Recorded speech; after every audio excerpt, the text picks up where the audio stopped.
that truck ready for ladder 201B shift? I was trying to finish the Holy other cow, assignment light duty guys? that you had Dude, they're for gonna me. be upset. I've been working on your other. God, you light duty guys. God.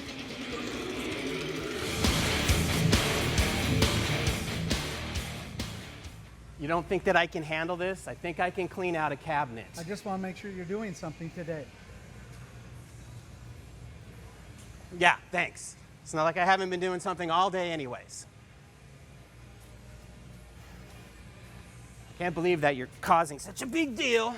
It's not like I haven't cleaned out a cabinet before in my life. Won't be the first time, won't be the last. See? Perfect. I think today we could put together a pretty good reason for not blowing out our cabinets any longer. As you can see, we aerosolize a lot of carcinogens when we do this. If it's done in the bay, that stuff lingers in the bay as other crew members walk in and out. Make sure while you're doing this, you're wearing PPE, glasses, gloves, and potentially a mask, depending on the cleaners that you're using. The better method is to wash out the cabinets or wipe them out with some kind of a cleaner.